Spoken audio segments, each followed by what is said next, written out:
Okay, it is about 8:31, and welcome to week 2 of Introduction to Criminal Law. And my name is Professor Richard Wright, and I am going to be with you for pretty close to the next hour or less. And sometimes I go a little over, but not much, providing you with details concerning the requirements for the assignments for this week. And I am in the process of grading week 1 assignments, which were just due yesterday, 2 days ago on Sunday. So you will get those grades by the end of the week. So let's go ahead and let's get started with the assignments for week 2. I noticed already that several of you concerning your discussion posts. But anyway, let's just go down. Again, I remind you to pay close attention to the information that is right here in all caps under additional course information. Very important that you follow those as well. And then your lectures are 8:30 to 9:30 p.m. Central Standard Time every Tuesday, beginning today, November 13th. And you want to make sure you try to get to the live lecture. Of course, I will provide the archive as well as the keyword. It is important, though, that you try to make it at least to the live lecture. So let's go right to week 2 announcement. Crimes against property. We're going to discuss. Your reading assignment was chapters 3, 4, and 12, A Brief Introduction to Criminal Law. I provided you previously with the PowerPoints to help you. And then we're going to go over briefly what are crimes against property, larceny, robbery, or burglary, which could affect how many of you dealt with the discussion posts. Misappropriation, trespassing, and vandalism. Key terms, I will point that out to you for practice, and then which crime is against property, and of course the practice quiz, which you want to make sure you do, which helps you prepare for the actual quiz that comes, I believe, in week 3. Okay. Then your discussion posts, robbery, burglary, theft, which the initial post is due tonight by 11:59 p.m. Central Standard Time, and the reply post due Saturday by 11:59 p.m. Central Standard Time. Finally, identity theft problems, your written assignment will be due on this Sunday, I believe it's the 18th, at 11:59 p.m. Central Standard Time. I'm going to discuss that in a minute. And then you know about my motto, adversity is the springboard to success. I just covered that last week in detail. So let's look at the course tools. Let's go over and look at the calendar specifically. Here we go. All right, so we're here at the 12th. You can click on this, and it opens up the same thing that I just went over with you a few minutes ago. Your initial post, your live lecture taking place, your reply post, 17th, and then your written assignment, and that's what you have. We're going to go over that in just a few minutes. Okay. So basically, it's one written assignment that's due, and then. Yeah, one written assignment that's due. And then you'll have your, that's it. So the one written assignment. So we're going to cover that in just a minute. All right, so let's look at Module 2. Again, going over the assignment, letting you know how important, as we come to it, that the rubric plays in terms of grading. Very important that you pay attention to the rubric. I had a student, and then your discussion post, you know about that. We're going to talk about that in a few minutes, the topic. Now, I had a student to say to me that they didn't see anything in the discussion post about due dates, or not due dates, about points off for late assignments. That is in the syllabus. The syllabus says very clearly that you lose 10% for each day that your assignment is late up to the 7th day. But I covered in detail that in the open house. I did say that your written assignment discussion post, you will lose 1 point for each day, and that your discussion forums cannot be extended beyond the week of the discussion forum. But back to the written assignments. It is not in there because it is a policy that is in the syllabus that's covered. For each day that you're late, you lose 10%. It is my discretion, though, as to whether or not I deduct those points, or either how many points I deduct. I generally make it clear to you that if you're having a problem as to why your assignment is going to be late, communicate with me. I have open communication expressed early on in the quarter. Email, text me, or phone me any hour of the day except the 25th hour. So if you submit an assignment late and I just grade it and I don't see any reason next to it, or I have not previously been notified of the reasons, and I determine that it is extenuating, then I will either deduct some of the points or none of the points. So it depends on what the circumstances are.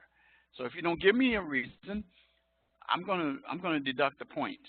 So be aware of that, all right? So the rubric, though, tells you about when you do the assignment, how properly to do the assignment to maximize your points, all right? And so in this there is a breakdown. This is a two parts. Part one is to examine the type of crimes committed, and part two is to create the flyer. And I do run all your papers through Grammarly. I've already said this over and over and over again. Activate your Grammarly account at the beginning. One student said they activated their Grammarly account later. That's not a good thing, because I'm going to run your papers through Grammarly before I even look at the rubric.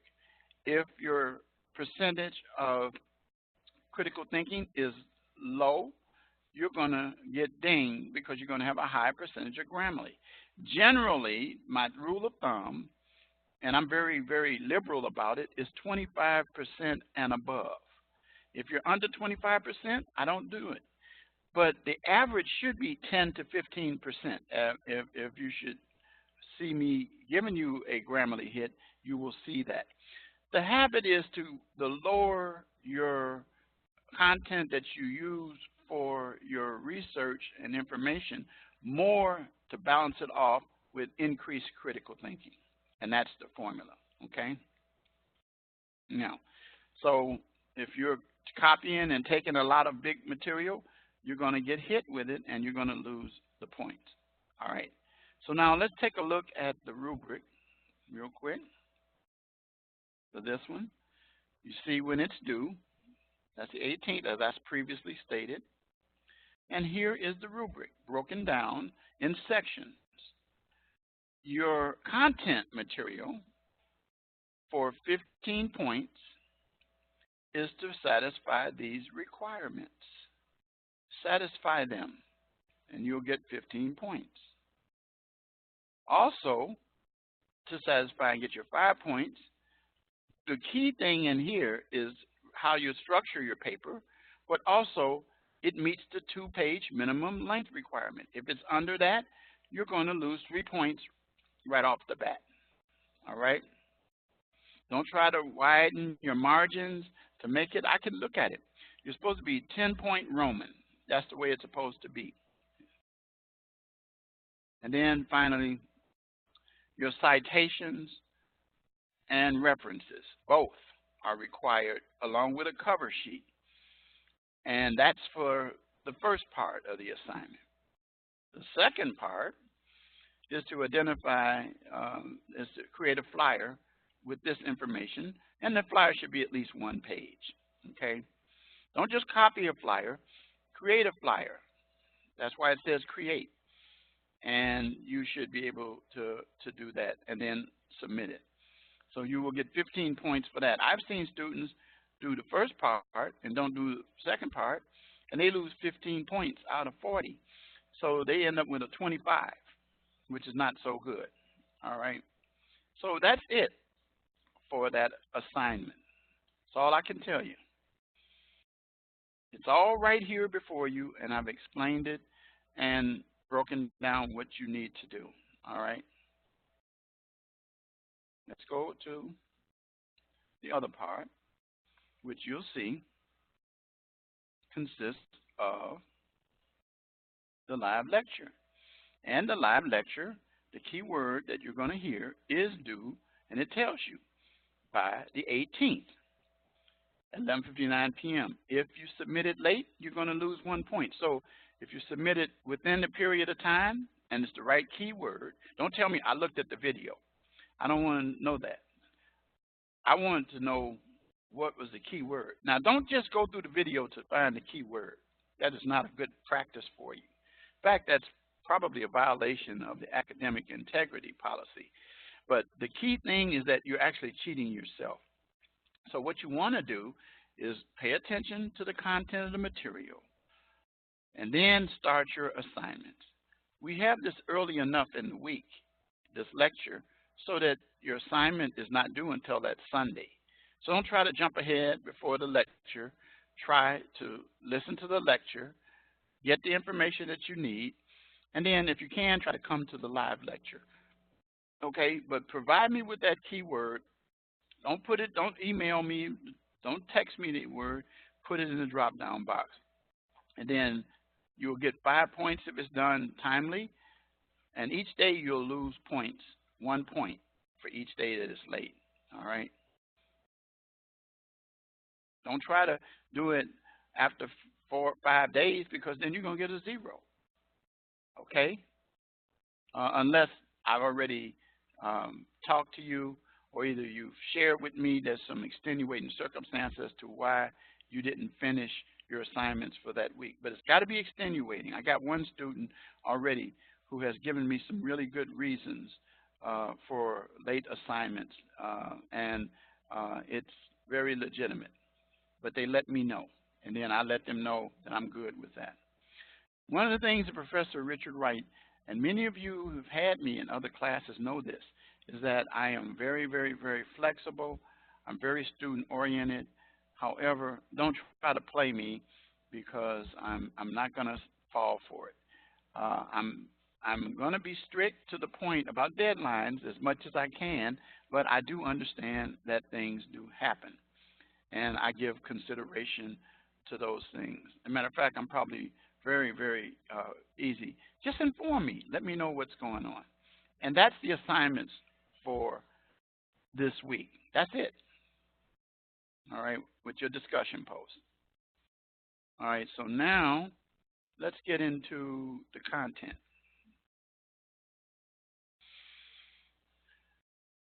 Let's see what we have here. As a person who has practiced criminal law for many years, criminal defense lawyer, brief local prosecutor, as a police officer, I'm very aware of what's happening in criminal law and discussing these issues. So you need to listen to my experience and understand the reasons. I will not just give you an answer, but I will explain it. So we're going to start with what are crimes against property. We're going to talk about larceny, robbery or burglary, misappropriation, trespass and vandalism. Then I'm not going to go over these things. I'm going to just show you and point, and I encourage you to take those practice quizzes. Take them, all right? So now, you should be aware that crimes against property are not as severely punished in most cases than crimes against individuals, which we will be covering in, I think, is it next week? I think, yeah, next week we'll be covering crimes against persons. And so what is a crime against property? It involves tangible property. And so let's talk about these one by one. Larceny. Larceny, you don't run across that term very much anymore. It's been replaced in most statutes, in most jurisdictions, by theft. Theft and larceny are synonymous. They are the same thing. And larceny and theft just basically involves taking the property of another without their consent. That's what that's it. That is it. Taking the property of another without their consent. So in other words, if I leave something sitting on a bench and you see me there and you come and take it, not that I've abandoned it, then that's theft. You stole it. That's the term that's usually used. And each jurisdiction has different sentences for those. Now, depending on the value of the property, usually if it's under, I think it's under 500, I believe it is, in most jurisdictions, then it's usually a misdemeanor.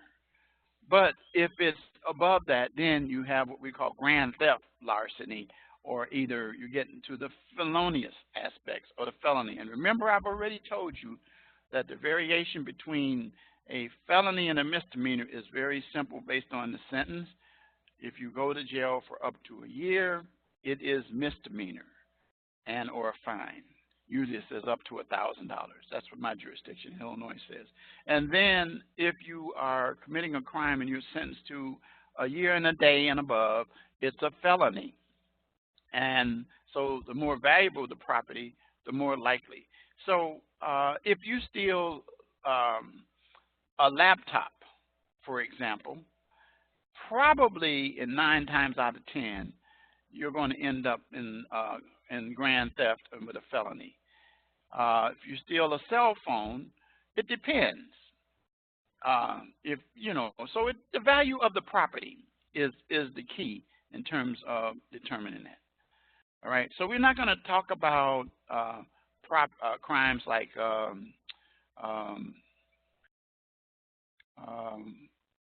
how should I say, taking property from another who put their hard work into it, and taking violating copyrights and patents and all those things. We're not going to talk about that as much. We're focusing on the crimes that generally most jurisdictions deal with. So larceny and theft are synonymous. Burglary. You can get tricked by burglary. For example, in the scenario, let me just say what burglary originally at common law said, that it was the taking of the property of another from their home, their residence, and the nighttime. Breaking and entering into the home of another and taking property in the nighttime. That's burglary. But it does not have to be that you took, but if you broke and entered, even if you attempted, you still considered burglary. Bottom line is you invaded the home or the residence of that individual. Then they moved it into businesses as well. But the nighttime aspect is gone. Burglaries can be 24/7. They can be during the day or the night. Now, here's the question. How do you define B&E, or breaking and entering? Let's say, for example, that if a window is left open, as we already had the scenario, and you see something in the window, and you reach inside that window, you have committed burglary because you have broken the plane, and you have reached in and grabbed it. If you have a stick or an extension, or even use a rope or something, you still have the same issue. It's still burglary. It's still breaking and entering. Some people got tricked with the writing in the discussion forum this week by saying Debbie was not guilty of burglary because she reached inside the window and grabbed the laptop. But she is guilty of burglary, as I've corrected several of you during your discussion post. So now you know about burglary. Robbery. Now, on the other hand, robbery is taking property from another by force or threat. It has to involve taking it from the person. So here's the deal. If the property is sitting next to me and you run up and grab it and run, okay, is that my person? Not necessarily, unless, it's right there. You could probably be guilty of theft. But let's say you take it out of my hands, off of my body, then you have committed robbery. Let's say you have a weapon, but you don't have a weapon. It's still robbery. Now, there is some jurisdictions that use armed robbery when you as a weapon there. And then there's strong arm robbery dealing with force. So it varies. But just for the breakdown, the elements of robbery, taking the property of another, intent to deprive them of that property from the person of that individual. That is robbery. All those elements must be. So in the case of Debbie, some people said, well, she saw him. He saw her. Then does it become robbery? Not at all. Not at all. Even if because it happened before that. So now you got the elements, and now you understand the difference. Now, the sentence for robbery and burglary is greater than larceny, generally, because it involves the sanctity of a home or a private place, a place where they expect privacy, and the robbery because you're heading toward hurting people. You're getting closer to that, and therefore the sentence is higher. Misappropriation, that's when we get into things like dealing with check writing, or either, let's say, for example, you're in charge of someone's money and you take the money and use it for your own purpose, those kind of things. That is misappropriation. Trespassing is when you simply go onto someone's property without an invitation and you're not invited. One of the things about trespassing, though, that's tricky is that some jurisdictions require a sign that says no trespassing, or those kind of things, and that you're not entering on the property without permission. That's when you run into it. However, trespassing in the actual wording means entering the property of another without their permission. Vandalism is basically what it is. Graffiti, tearing up something, scratching somebody's car, you know, with your key or pen. You know what I'm talking about, those kind of things. You might consider that as breaking a window. That's vandalism as well, those kind of things. So it depends on your jurisdiction as to how it works. But that's basically how they operate. I already talked about larceny to the point that I'm not going to spend a lot of time on that. We get into vehicle theft, and you can go and take the time to look at each of these. Examples of larceny is carjacking. Of course, you get into a more serious offense. Again, and it involves, of course, a vehicle. All right? It's like robbery is a felony in all states because, once again, we're getting into an individual and the value of the item as well. Joyriding in some jurisdictions is a misdemeanor, but it's not an intent to deprive, but to take the car without the individual's consent. And says, in all states, taking away the vehicle of another with the intent to permanently is a felony. However, when you intend to take it back without consent, then the question is, when does that take place? So it depends on jurisdiction. It says the crime of joyriding occurs when a person takes the vehicle of another without consent but doesn't intend to permanently deprive the individual of the vehicle. So it's unauthorized use. That's basically it. Okay. So burglary, robbery, we've talked about that. And there they are, what I just said a little earlier.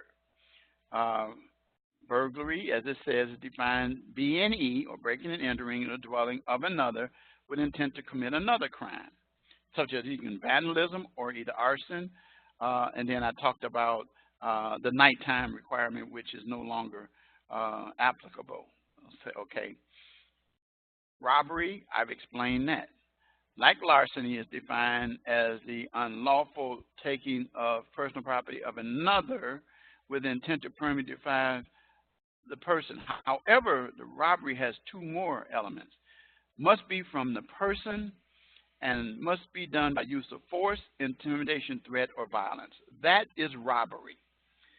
And that all those elements have to be there. Okay? And then I said robbery can be defined as armed robbery, strong armed robbery. Then you have home invasion robbery as well. All right. Misappropriation is, like I said again, is that you illegally possess someone's property. I already told you about using items of money that you've been entrusted with. Fraud is when you, it's a variety of offenses, such as identity theft, welfare, forgery, fraud, credit card use, those kind of things. These offenses are usually considered as felonies because of the fact that the amount of money or the gain. And so the bottom line is that it's all about the money. And you can commit fraud and other crimes. For example, if you unlawfully use the name or Social Security to obtain an offender, then the offender has committed theft by fraud. Okay. Forgery, making a change on a check or an instrument, altering any instrument so that it is not the way it was intended. Welfare fraud is obviously quite clear, applying for welfare when you really are misleading the agency about your needs. Identity theft is one of the #1 issues that we deal with in misappropriation, and it is something that is prevalent. I was in contact with a student who posted on Facebook that her credit card, was used in another jurisdiction illegally, and so what the bank or the organization that had the card is they close down the card and then they conduct an investigation. Then they generally will refund the individual. I usually tell people with identity theft and credit cards, or either making purchases, try to use your credit card as much as possible, because usually the credit card company will support you in getting your money back while the investigation is taking place. And then 2, they will stop it by closing down that credit card, and then you will be able to have a fresh start. The other thing that you should be aware of is this can happen with technology today, with the internet and all the things, without you even giving someone your credit card or credit card number. And it happens quite frequently. I had it happen to me, where I used my credit card at a restaurant, and I didn't know that the person had a scam, one of those scammers, you know, those little portable scanning things. So when they went and, you know, you gave the waiter your card, they went and charged you. They also took the information. Over a few days, they took and used almost $3,000 in another jurisdiction. Well, I was able to get that money back, and then we found out that it was a ring that was involved in that. Over $300,000 was involved with individuals who lost money. But again, it happens quite frequently. How do you protect yourself? #1, I encourage people to get credit reports. You're entitled to an annual free credit report every year, but also I have an app on my phone from, I pay for Experian to get their information, but I use Credit Karma to give me the information on TransUnion and Equifax, and I check it daily. Take a few minutes, take a look at it. Also, I have it set up so that if there is something charged, new account open or something like that, if there's a change of address or any of those things, that I get an email or a notification, and then I can quickly respond to it. That's how you minimize that. The other thing you can do is do not, you get these offers in the mail all the time. Don't just throw them away. If you don't have a shredder, tear them up really bad. If I have a credit card and I cut the credit card up, I cut across the numbers and all those things so that it can't be used and things like that. Never give your Social Security number to people unless it's somebody that you know that you're working with, your bank or something like that, to identify you, or your credit card company. Just because someone says, send me your credit card information, don't do that. Don't do that. You're opening yourself up. Also, watch out for phishing, and that's P-H-I-S-S-I-N-G.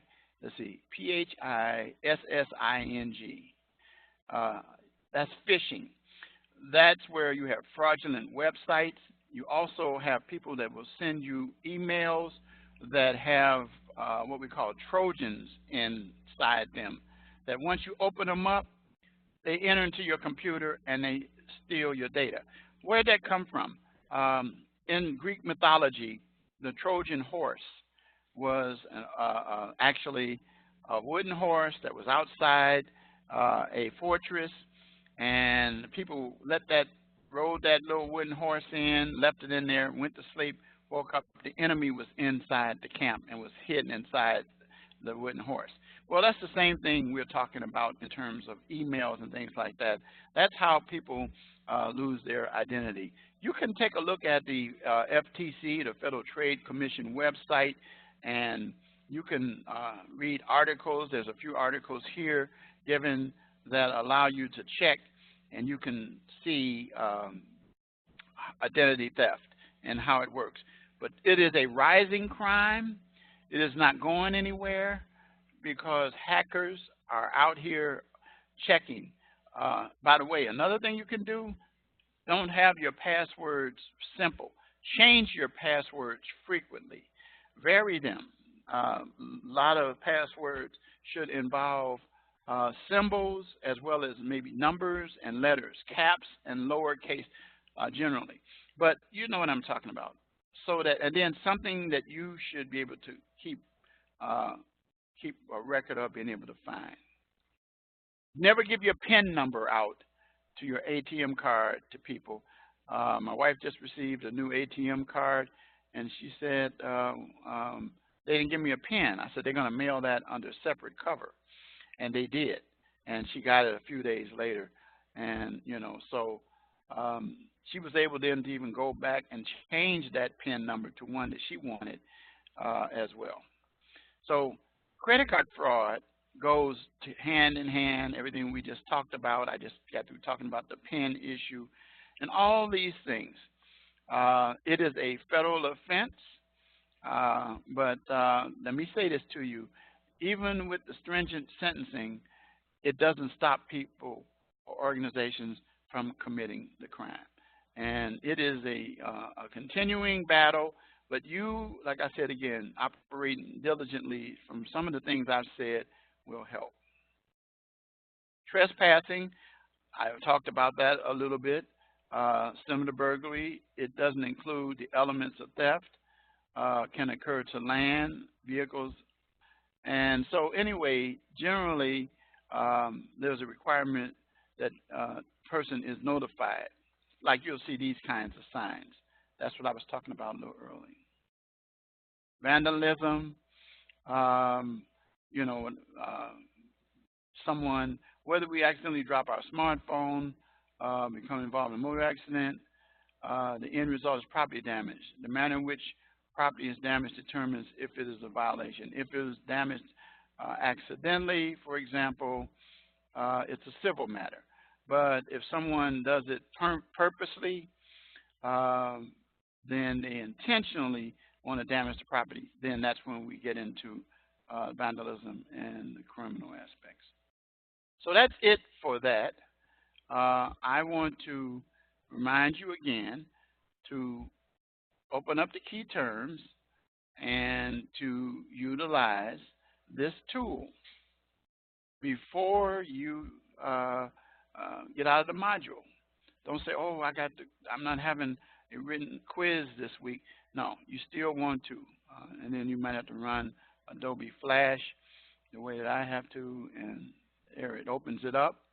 And so it asks you questions like the unlawful use of force, threatened use of force, or fear directed at an automobile operator which compels them to relinquish their vehicle. And you should know the answer to that. Carjacking. There it is. So then you go to the next one. The crime of taking the personal identifying information of another to commit fraud or personal gain. You should be able to see that as identity theft. We just got through talking about that.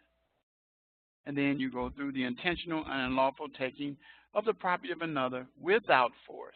Without force, now, with the intent, is very simply theft. There it is. So you go over these and take time to use them, and they will help you to prepare. All right? So now we go back to the bottom here. Let's get down here.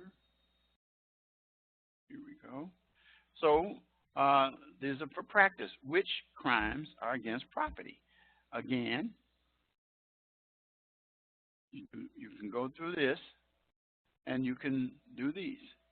Okay, this is a non-graded activity. And you're given a scenario. A 17-year-old boy is walking home from school and is approached by two suspects. The suspects shove him to the ground to take his wallet. What crime is this? Is it burglary? Is it strong arm robbery, theft, or armed robbery? Well, it's going to be robbery first. So the question is, which one of the two?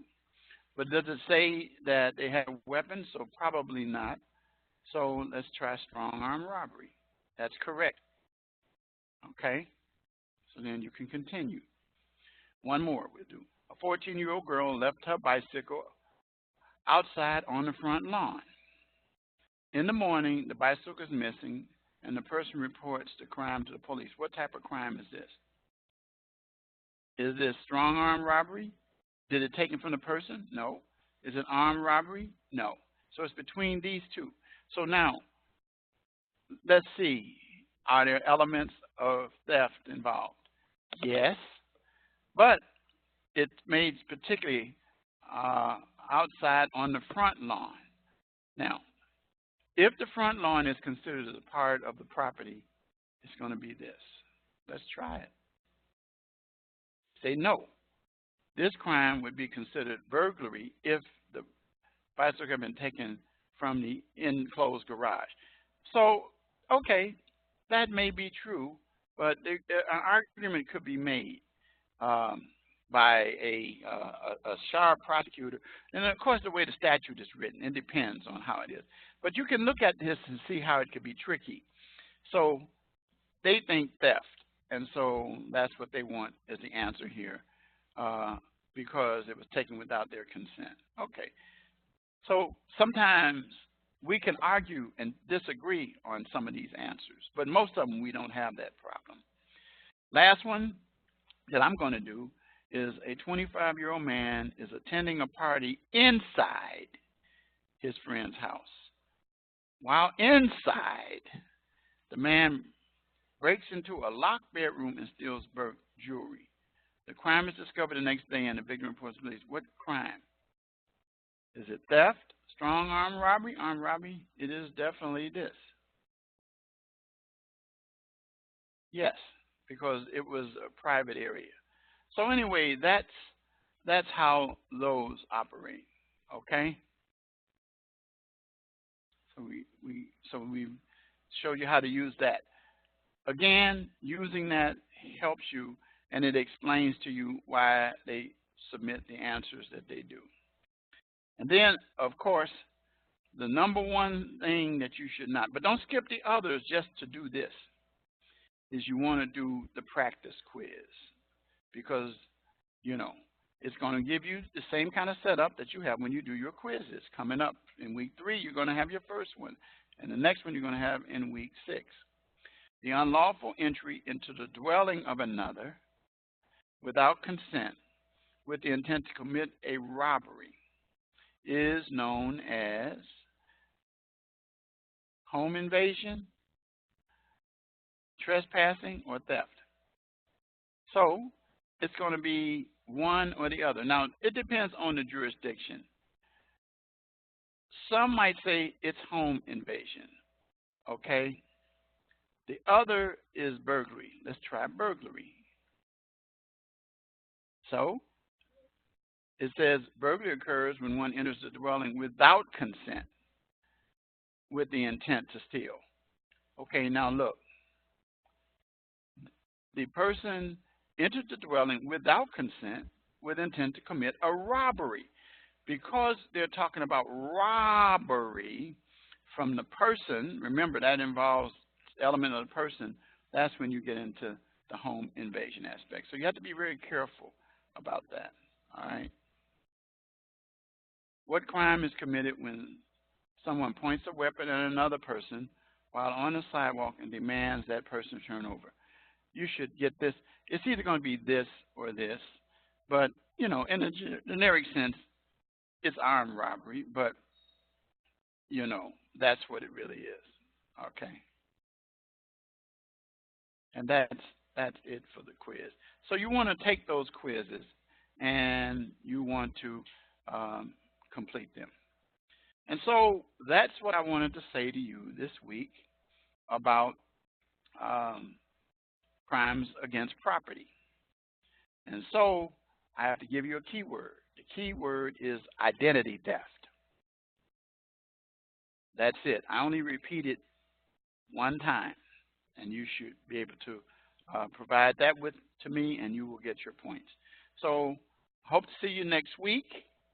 Try to come out.